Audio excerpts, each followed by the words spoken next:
Praise the lord.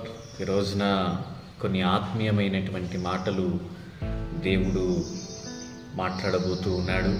జాగ్రత్తగా విందాము. ఈ మాటల ద్వారా దేవుడు మన జీవితాల్లో ఒక గొప్ప మేలు చేయటానికి ఆయన ఉద్దేశం కలిగి ఉన్నాడు.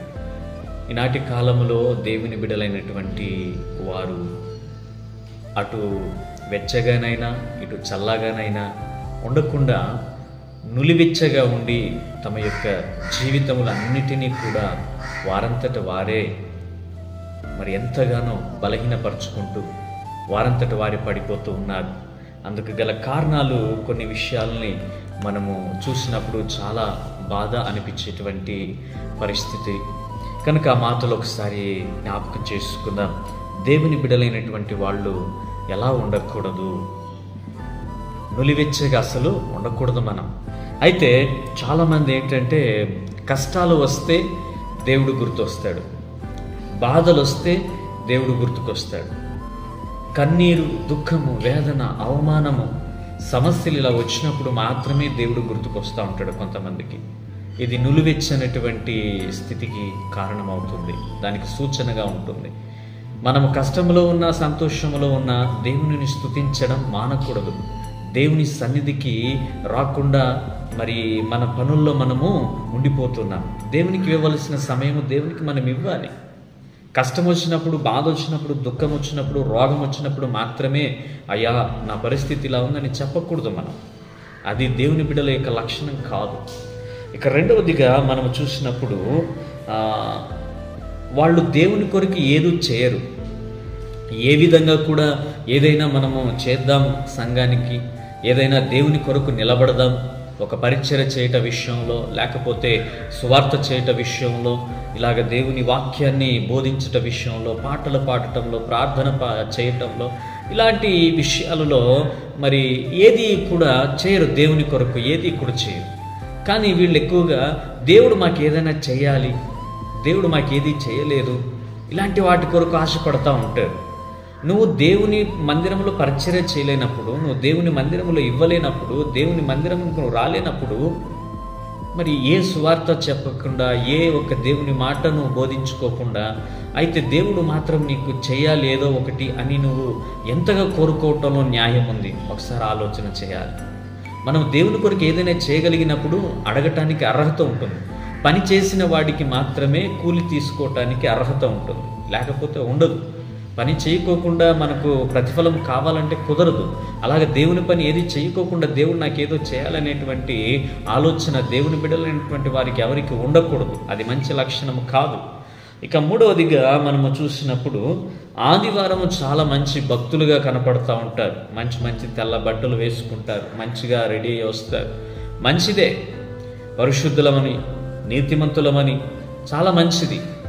మరి ఆ ఆదివారం మాత్రమే భక్తులుగా కనపడి మిగతా 6 రోజులు మాత్రం రిక్తులుగా కనబడి ఇష్టం వచ్చినటువంటి జీవితము కలిగి జీవిస్తూ ఆదివారం మాత్రం భయభక్తులు కలిగి ఉన్నామని మనము చెప్పుకుంటూ తిరుగుతూ ఇతరులని ఆకర్షిస్తూ, ఇతరులు వాళ్ళు అలా ఉన్నారు, ఇలా జీవిస్తున్నారు, దేవుళ్ళు చాలా బాగున్నారు అని చెప్పుకుంటూ బ్రతుకుతూ ఉన్నప్పుడు మిగతా 6 రోజులు రిక్తులుగా కనపడితే నీ విషయంలో దేవుడు ఎంత బాధపడుతున్నాడు?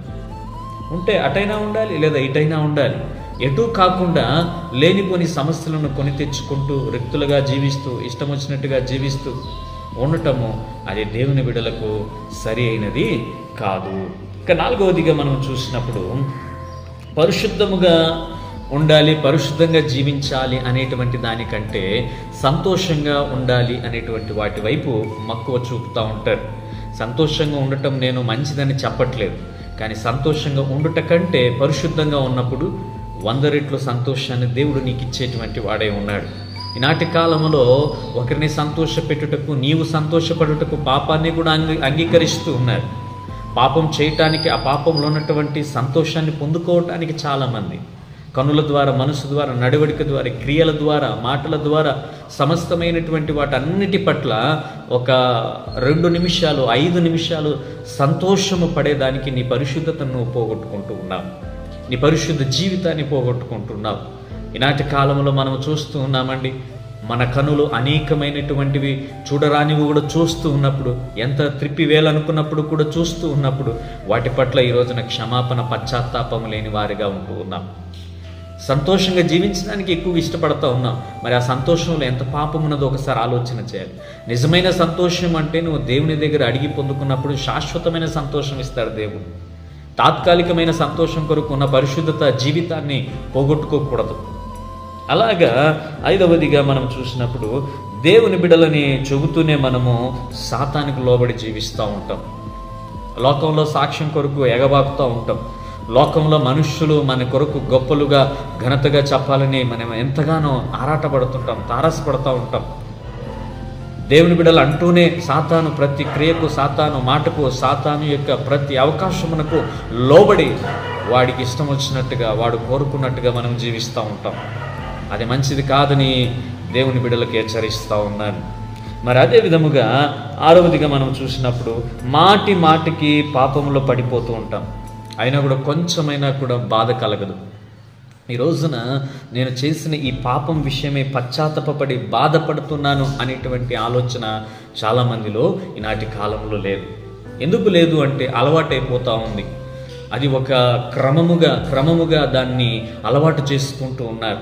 చిన్న పాపమే రేపటికి పెద్ద పాపము, అంటే పాపము పరిపక్వమై అది మరణమును తీసుకుని వస్తుంది. దాని విషయమై నువ్వు ఎప్పుడు పశ్చాత్తాపడతావో, ఎప్పుడైతే ఒప్పుకుంటావో, ఎప్పుడైతే తగ్గించుకుంటావో అప్పుడు నీ పాపం కడగబడుతుంది. కానీ నాటి కాలంలో ఏం చేస్తూ ఉన్నామంటే పాపమును ప్రోత్సహిస్తూ, పాపముతోనే జీవమిస్తూ, పాపాన్ని హృదయంలో ఉంచుకుంటూ పరిశుద్ధమైనటువంటి జీవితాన్ని, నిత్య రక్షణ, నిత్య జీవము మరి ఏవీ పొందుకోలేని పరిస్థితిలో ఉంటూ ఉన్నాం. సో దేవుడు ఈ మాటను చాలా చక్కగా చెబుతున్నాడు. పాపం నీలో ఉండకూడదు, పాపం ఉన్నవాడు నా సంబంధి కాదు. ఆయన అవకాశం ఇస్తున్నాడు పాపమును సరి చేసుకోవటానికి. కాబట్టి అవకాశాన్ని సద్వినియోగం చేసుకుందాం. మరి అలాగే ఆదివారము మనము దేవుని సన్నిధికి రావాలన్నప్పుడు అనేకమైన ఆటంకాలు, వాళ్ళు వచ్చి ఇది చెప్పరి, వీళ్ళు వచ్చి అది చెప్పరి, బంధువులు వచ్చిరి, స్నేహితులు వచ్చారు, ఇంకా దానికంటే ప్రాముఖ్యమైంది అనారోగ్యము వచ్చింది అండి. అనారోగ్యము నీకు వచ్చినప్పుడే కదా నువ్వు దేవుని దగ్గరకు వచ్చి అడగాలి, అయ్యా నాకు స్వస్థతను కనపరచు, నాకు స్వస్థతను అనుగ్రహించు, నాకు బలమును అనుగ్రహించు, నాకు ఆరోగ్యమును అనుగ్రహించు.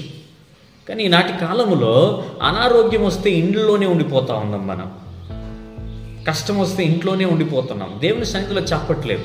ఇది ఎంతవరకు? కనీసం 1 రోజు 2 రోజులు ఇంట్లో నుండి బాధపడతారా అంటే అది కూడా లేదు.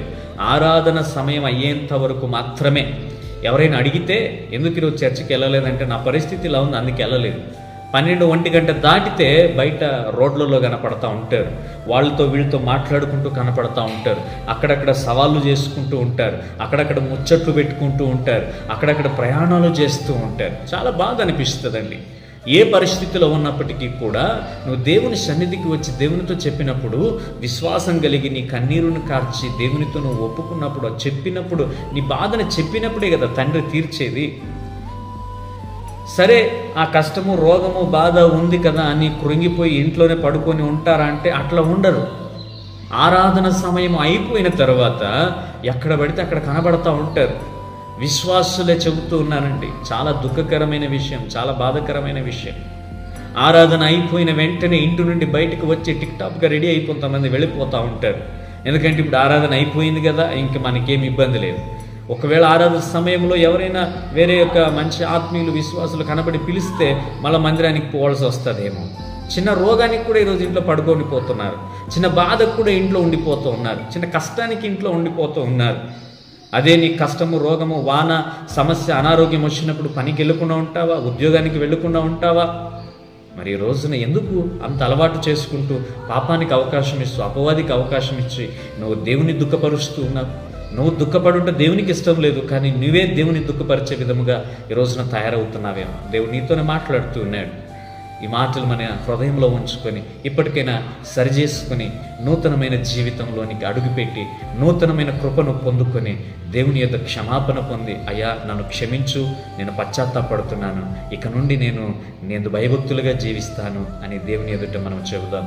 ఈ మాటను బట్టి దేవుడు సంతోషిస్తాడు. దేవుడు నిన్ను దీవించి ఆశీర్వదించును గాక. ఆమేన్.